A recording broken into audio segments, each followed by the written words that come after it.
Obrigado, Sandra. Bom dia, BN Magia, bom dia, convidados. É sempre uma satisfação muito grande poder falar um pouquinho da minha rotina profissional aqui para vocês. E eu escolhi um assunto hoje que já no vídeo de divulgação ali que eu mandei para o Paulo, perguntava: você pode estar em uma união estável e nem saber disso?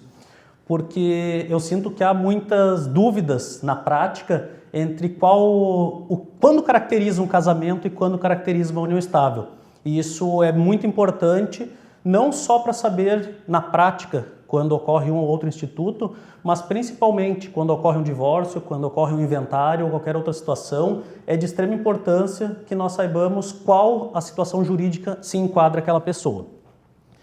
O casamento, ele é um instituto formal, ele é bem objetivo. Quando uma pessoa decide casar, ela vai decidir o momento em que vai casar, ela vai decidir o regime de bens que vai seguir, ela vai escolher todos os critérios de acordo com aquele combinado entre os noivos. Porém, na união estável é um pouquinho diferente. No casamento, os noivos têm certeza, a partir do dia tal, onde foi celebrado aquela cerimônia, a partir daquele dia, considera-se casados. Muda o estado civil. A união estável não tem essa certeza, como eu vou falar um pouquinho mais adiante. Então é bem importante que nós saibamos essa diferença, porque a união estável, ela muitas vezes tem alguns direitos que se confundem com o casamento, mas a união estável ela não é tão objetiva. Ela tem muitos critérios de situação de fato e independe de formalização. Como que isso se caracteriza na prática? Quando um casal decide, vou morar junto, e passa a morar junto por um tempo, talvez passe algum momento que passe a ter uma união estável e esse casal não saiba que está nessa situação jurídica.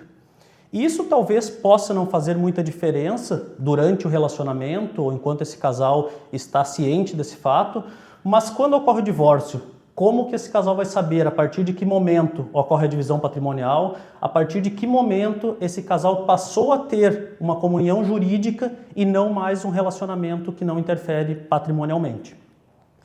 E esse é o principal aspecto que nós temos, a principal dificuldade jurídica quando a gente fala em diferenciação de casamento e união estável. São os reflexos patrimoniais. Um exemplo clássico, e por isso que eu escolhi esse tema, porque é muito comum essa dúvida no escritório. Muitos clientes chegam, eu quero fazer a minha dissolução de união estável, é só assinar, onde que assina, acabou. E quando eu começo a explicar que isso tem reflexos patrimoniais, que de repente aquele carro que foi adquirido, aquele apartamento que foi adquirido durante a constância da união estável, ela é dividida igualmente, há uma surpresa muito grande. Porque o casal não tinha ideia de que estava construindo um patrimônio em comum, ainda que a contribuição financeira e econômica de ambos não fossem igual. Há uma presunção de colaboração mútua para a construção patrimonial não estável. E isso não significa que essa contribuição é apenas financeira.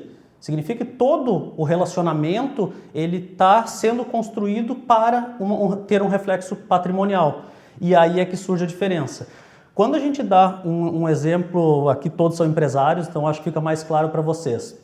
Estou numa união estável, eu construí a minha empresa, eu estou trabalhando na minha empresa e em determinado momento eu vou acabar esse relacionamento. Em algumas situações essa empresa pode ter que ser dividida com o ex-companheiro, com a ex-companheira.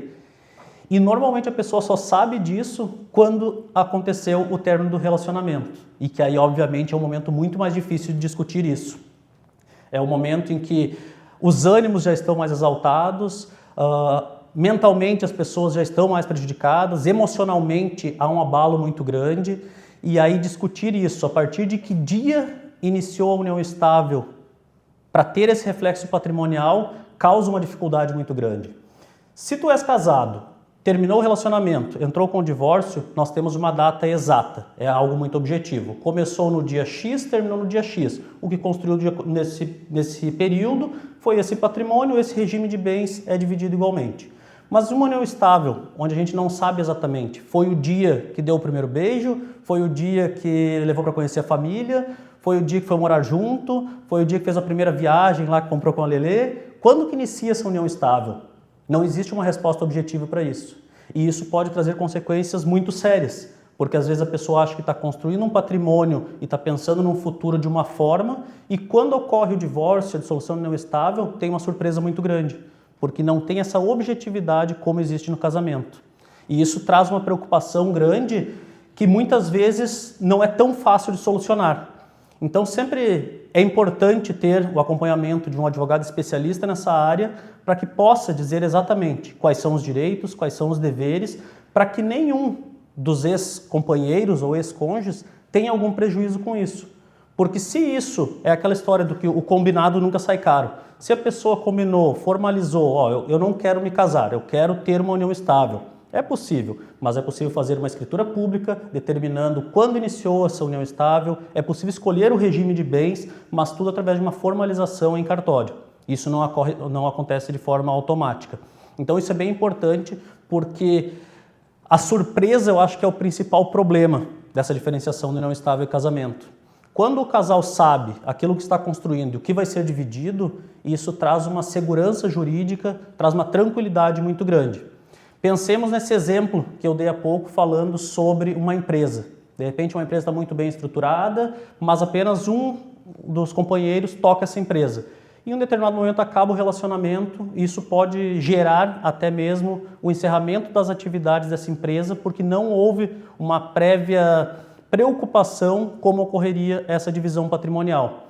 Então a ideia sempre não é dizer que a união estável é melhor ou pior do que o casamento, mas a ideia é sempre dizer que quando estamos em um relacionamento, é importante ter isso formalizado através de advogados especialistas para que quando ocorra o término dessa relação, não haja qualquer surpresa, não haja qualquer estranhamento em relação à divisão patrimonial.